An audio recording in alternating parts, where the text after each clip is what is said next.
শিল্পী জুবিন গাৰ্গৰ আকস্মিক মৃত্যুৰ হুক এতিয়াও মাৰ যোৱা নাই। দুৰ্গা পূজাৰ বতৰতো নাই উৎসাহ উদ্দীপনা।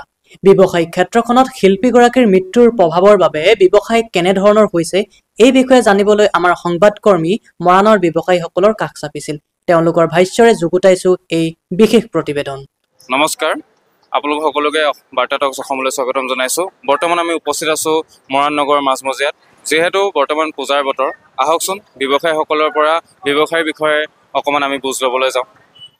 যিহেতু বিগত বৰ্ষতকৈ এবাৰ মানুহৰ সমাগম বহু প্ৰকাৰে কমিছে, গতিকে তেনেস্থলত ব্যৱসায়ৰ ক্ষেত্ৰত কোনো ধৰণৰ প্ৰভাৱ পৰিছে নেকি? হয়, বহুত প্ৰভাৱ পৰিছে। বিশেষকৈ আমাৰ জুবিন দা আমাৰ মাজত নোহোৱা হোৱাৰ পিছৰ পৰা ইয়াত আপোনাৰ ব্যৱসায়ত বহুতো ডাউনফল দেখিব পোৱা গৈছে। আমাৰ ব্যৱসায় পূজাৰ কেইদিনৰ কাৰণে আমি খুলিছোঁ, যদিও আমাৰ আগৰ বছৰৰ দৰে ইমান এটা প্ৰফিট হোৱা দেখা যোৱা নাই। জুবিন দাৰ কথা কি কওঁ, জুবিন দাৰ নামটো লোৱাৰ লগে লগে মানে বুকুখন গৰম হৈ উঠে।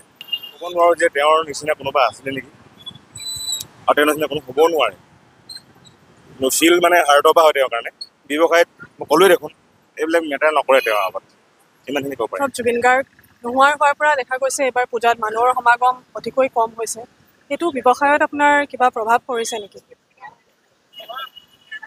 নিশ্চয়কৈ ব্যৱসায়ত বহুত প্ৰভাৱ পৰিছে।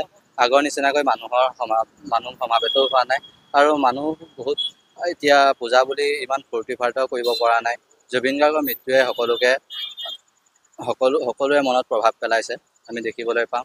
আৰু পূজা বুলি মানুহ ওলাই আহিছে যদিও মানুহৰ মনত আগত যিটো পূজাৰ ফূৰ্তি ভাৱ আছিলে, সেই ফূৰ্তি ভাৱটো, আনন্দ ভাৱটো নোহোৱা হৈ গ'ল। লগতে দোকান বজাৰ চবতে প্ৰভাৱ পৰিছে, পূজা ফিলটো অহা নাই।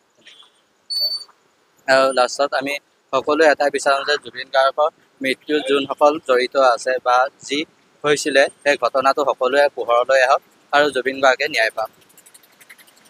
ধন্যবাদ।